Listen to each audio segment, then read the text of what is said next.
भगवान श्री गोबरिया गणेश के दरबार में उनके सम्मुख अपने छोटे छोटे बच्चों का, पोतों का, परपोतों का 3 पीढ़ियां जन्मदिन मनाए तो सारे भक्तों के लिए आनंद का विषय बना।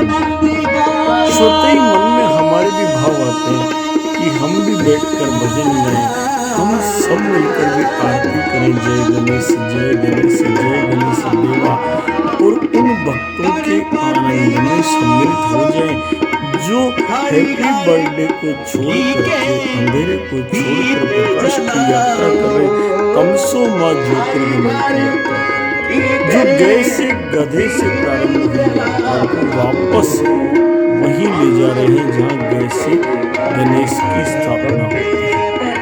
और इस प्रकार का जब दृश्य उत्पन्न हो जाए तो लगता है कि ऐसे अज्ञानी से चलकर गए से ज्ञानी की यात्रा प्रारंभ हो चुकी है, जैसे ही हम इस दृश्य के साक्षी बनते हैं। अब आनंद लीजिए जब मैंने देखा कि गोभक्त शिवजी के पोते गार्विक के जन्मदिन पर नन्हे बच्चे को न कोई मोमबत्ती के फूंक मारकर अंधेरा करना है, प्रकाश से अंधकार की ओर आसुरी शक्तियां जाती है और अंधकार से प्रकाश की ओर देवी शक्तियां जाती है। तमसो मां ज्योतिर्गमय भारत का आधार बिंदु है, जिसमें प्रार्थना की गई है कि हे भगवान, हम असत्य से सत्य की ओर जाएं, हम अंधकार से प्रकाश की ओर जाएं। अगर अंग्रेजी में भी समझना हो तो rain rain go away come again another day, बारिश बारिश वापस जाओ, आज नहीं तुम कल फिर आओ, कहकर अकाल नहीं पटके, बल्कि बोले कि एक्सटर्नल मैनरिज्म में not matter at all but be भारतीय, एक्ट भारतीय। हम भारत को जिए, भारतीय बने। अब देखो कितना सुंदर दृश्य है कि नन्हे नन्हे बच्चे भगवान गणपति को अपने जन्मदिन पर हल्दी चढ़ा रहे हैं, भगवान गणपति को दुर्वा चढ़ा रहे हैं और उसके बाद उनको झूला झूला रहे हैं और प्रार्थना कर रहे हैं कि हे गणपति, जिस प्रकार आप माता पिता के भक्त रहे और जिसके कारण पूरे संसार में पूजित हुए। जिस समय भगवान कार्तिकेय और गणपति के बीच एक चर्चा हुई कि बड़ा कौन है, अग्र पूज्य कौन होगा, देवी शक्तियों के मध्य कालांतर के भेद से चर्चा मिलती कि सारी देवी शक्तियों के मध्य चर्चा हुई। तब सब लोग इस सृष्टि पर भागने लगे, कार्तिकेय मयूर पर बैठकर चले, सब लोग दौड़ पड़े और गणपति ने क्या किया, अपने माता पिता के एक परिक्रमा लगाई और आकर कहा, जहाँ शिव और शिवा है, जहाँ श्रद्धा और विश्वास है, जहाँ माता पिता है, वहाँ सब कुछ है। भगवान शिव ने मान लिया, शिवा ने मान लिया और गणपति को अग्र पूज्य मान लिया। ये से वही मात्र पितृ भक्तो धन्यास्तुते जीवन सारभूतो।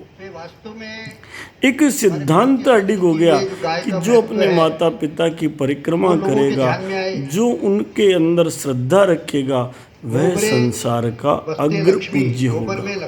और इसीलिए तो जब ऐसे भाव से जन्मदिन मनाया जाता है तो आप देखिए इस समय पर जुगल जी भाई साहब बधाई दे रहे हैं और उसी भाव से बधाई दे रहे हैं कि बहुत ही सुंदर, इससे सुंदर जन्मोत्सव का आनंद क्या होगा।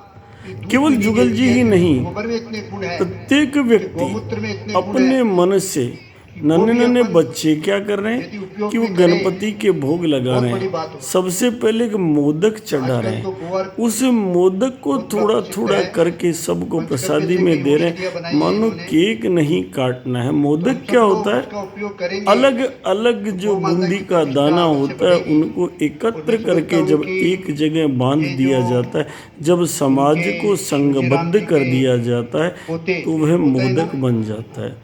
और वो मोदक जब भगवान गजानंद के हाथ में आ जाता है तो मान के चलिए सबको रिद्धि मिलती है, सबको सिद्धि मिलती है उस प्रसाद से। इससे सुंदर जन्मोत्सव क्या हो सकता है। हमारे यहाँ शास्त्रों में परंपरा रही है, प्रत्येक समय एक संस्कार रहा है, केवल उत्सव नहीं रहा है, उत्सव में निहित एक संस्कार रहा है वो जन्मोत्सव से लेकर जब धराधाम व्यक्ति छोड़ता है तब तक षोडश संस्कार के रूप में हर एक के जीवन में विद्यमान होता है।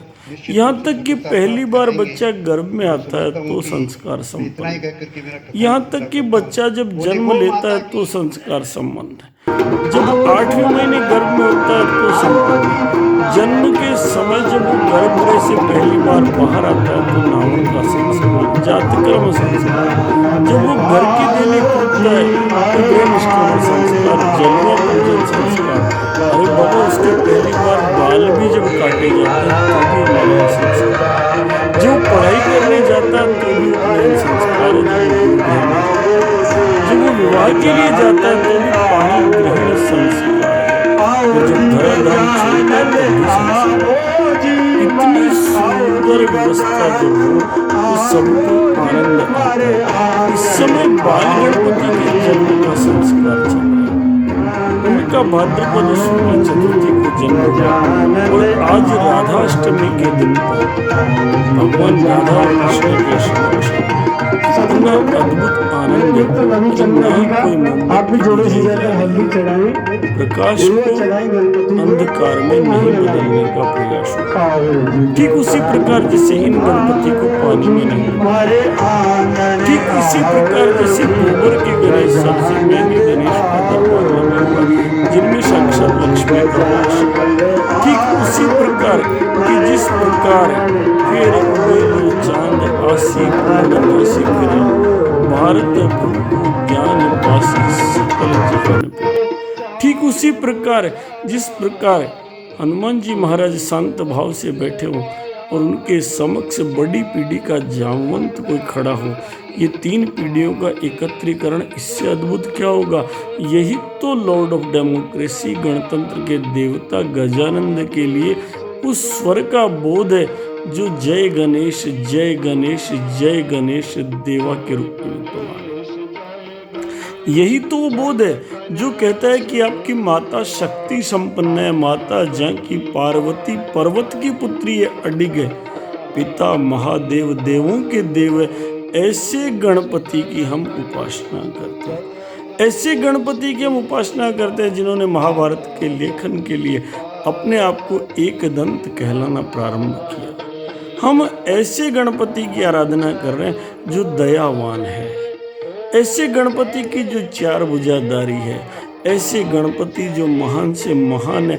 हम उनसे सीखें और एक नहीं 3 पीढ़ियां सीखें, क्योंकि धर्म का काम करने के लिए युवाओं का जोश चाहिए तो बुजुर्गों का होश चाहिए। जिस समय हनुमान जी महाराज बैठे थे सारे लोग अपने आप को मन से हार चुके थे। स्वयं जामवंत जी ने कहा, बलि बांधत प्रभु बाढ़ सो तन बरनी न जाए, उभय घरी मह दीनी 7 प्रदक्षिण जाए। अंगद जी ने कहा, अंगद कहे जाऊं मैं पारा, जिय संशय कछु फिरती पारा। तब एक बूढ़े की आवश्यकता पड़ी। उन्होंने कहा, प्रेरणा दी पवन तनय बल पवन समाना, बुद्धि विवेक विज्ञान निदाना, कवन सु काज कठिन जग माही, जो नहीं होई तात तुम पाई। राम काज लगी तब अवतारा, सुनतई भयो पर्वताकारा। एक बार बुजुर्गों का प्रेरणास्पद उपाख्यान आया। बुजुर्गों ने एक बार जोनी जोनी यश पापा छोड़कर कहा, राम काज लगी तब अवतारा। इतने में तो बालक हनुमान जी वामन से विराट बन गए और कहने लगे, सिंहनाद करी बार ही बारा, लीलऊ नागहूँ जल निधि खारा, सहित सहाय राम नहीं मारी, आने यहाँ त्रिकूट उभारी। जामवंत में पूछूं तो ही उचित सिखावन दीजिए मैं। अरे बाबा जामवंत, आप बताओ, रावण को मार डालूं, उसका त्रिकुटाचल उखाड़ डालूं, अरे उसकी लंका को उलट पुलट कर डालूं, आप बोलो तो सही। इतना जोश जब देखा तो बाबा जामवंत को रोकना पड़ा, उस 3री पीढ़ी के बुजुर्ग को रोकना पड़ा, कहना पड़ा, इतना करहूं तात तुम जाई, सीतई देख कहीं सुधी आई। तब निज भुजबल राजीव नैना, कौतुक लागी संग कपिसेना। महाराज केवल जाओ और मास जानकी का दर्शन करके आओ। ये बुजुर्गों का ज्ञान है जो प्रेरणा भी देते हैं, जो हमें होश में भी रखते हैं और जो आगे भी बढ़ाते हैं। आज A4 एप्पल में जहाँ से यात्रा प्रारंभ हुई, जेडपुर जेबरा पर पहुँचाती है। मीठी लगती है पर अंत में गधा भी नहीं बनाती, घोड़ा भी नहीं बनाती। ज्ञान सभी भाषाओं का चाहिए, मैं स्वयं भी इसीलिए वर्तमान पीढ़ी के लिए प्रयास कर रहे हैं। लेकिन साथ ही साथ हमने वर्तमान पीढ़ी को यदि जमीन से जुड़े हुए रहना है तो साथ में बड़ी पीढ़ी की आवश्यकता भी है। और वो बड़ी पीढ़ी कभी भी दीपक बंद करने की इजाजत नहीं देगी। उन्हें दर्द होता है जब कोई फूंक मारकर दिया बुझाता है। जिस समय दिया बुझ जाता है ना, तो निपट्यो तेल बा ले गई बाती ले चल हुई, निपट्यो तेल बीत गई बाती ले चल हुई। उस समय तो आदमी समाप्त हो जाता है। इसलिए हमें उसके स्थान पर दीपक जलाने की, मंदिर जाने की, जन्मोत्सव के लिए ऐसी परंपरा मनानी चाहिए कि हमें आनंद आए। जैसे ये परिवार मना रहा है वैसे ही हम भी मनाएं।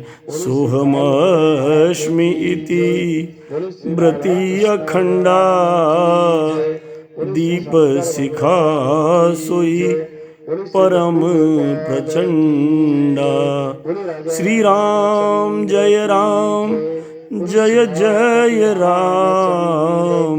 श्री राम जय जय राम, श्री राम